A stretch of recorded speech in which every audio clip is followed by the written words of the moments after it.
Today, we would like to invite you into our homeschool and share how we cultivate curiosity. We are the learners and makers.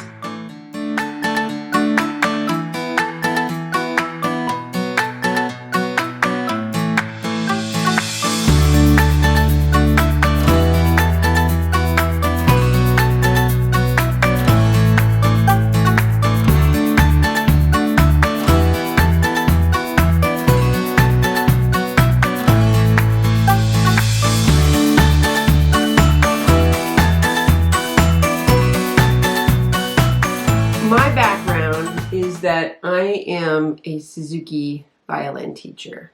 And as we have put together our homeschool, a lot of what we do comes directly from the Suzuki philosophy. Even though it's a music philosophy, so many of the educational principles of it can apply to any kind of learning. But I think a lot of these things we're going to talk about kind of show up in lots of educational philosophies. And we're really excited to kind of welcome you in and see what we do most of the time. Yeah. We consider curiosity to be a cornerstone of how we approach all our learning with the kids. When you spark that curiosity, you spark discussion, you spark joy, you spark interest that might last a day, might last a month, might last a lifetime. So we have 4 things we'd like to share with you about how we bring curiosity into our homeschool. The first one is to create curiosity in your environment.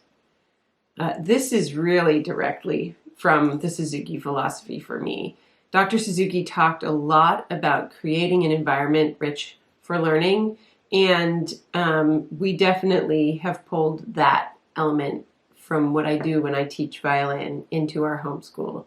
We always have materials and books and different things to kind of dive into readily available for our kids in our homeschool. Yes.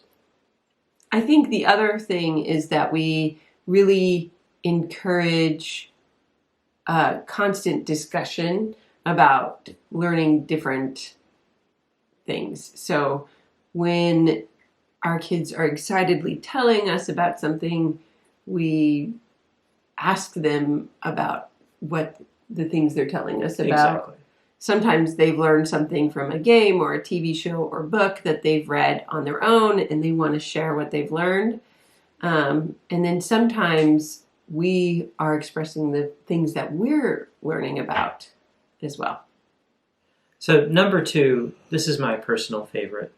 It's okay not to know the answer.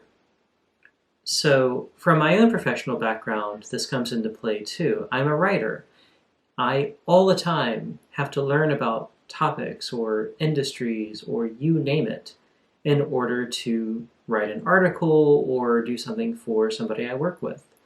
Curiosity is at the heart of everything I do. So when our kids come to me and have a question, I have found that it's really helpful to say things like, "Oh, I don't know." And it's okay not to have the answer. I love to say things like, "Hey, I don't know, but let's see what we can find out." Or, "What do you think?" When we approach things like that, I find that it encourages the kids, and it really helps encourage us to start exploring together. And it becomes not just, "Oh, let's find an answer." It is this journey that we're sharing, and that really motivates the kids. I think that brings us to our third thing, which is to be willing to go on that journey together. Yes.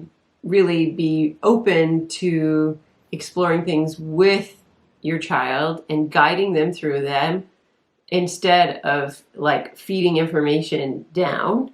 You are both learning together, and that really makes it way more fun, I think.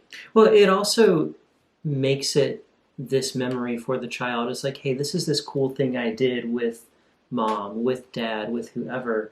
So there's this personal bonding side attached to it as well, that you were bonding over learning. Mm-hmm.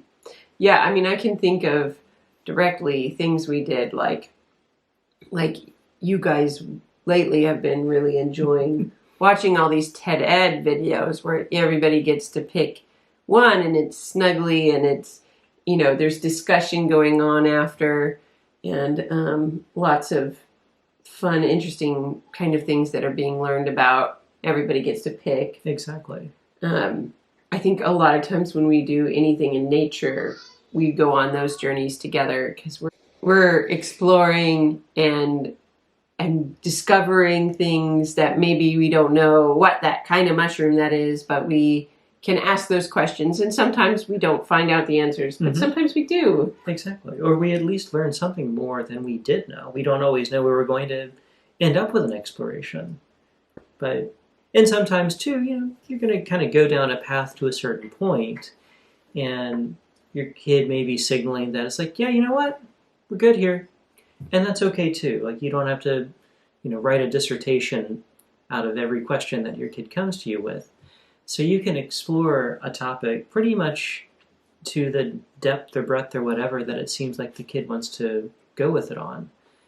The thing too about this, like so many things that we do, curiosity inspires curiosity. It's like if you're trying to build a better habit, say around being active, the more you build some activity into different parts of your day, the more momentum you start to get around that, and starts becoming easier. It's more just a part of who you are. It's a part of your home. It's a part of your day-to-day.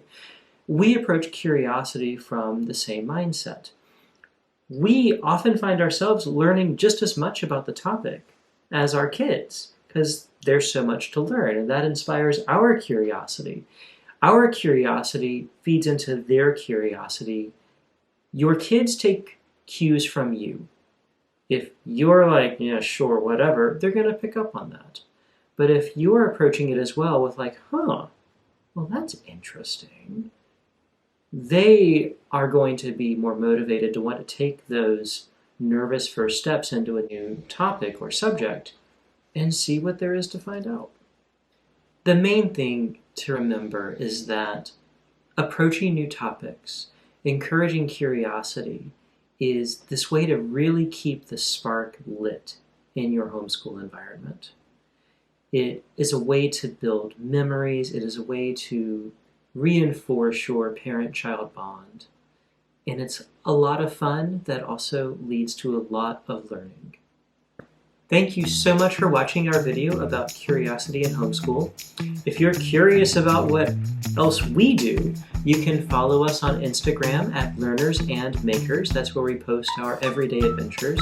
Also make sure that you hit subscribe and ding the bell so you get a notification when we release our next video. We hope you find some more curiosity in your homes and homeschools, and we'll see you next time. Bye!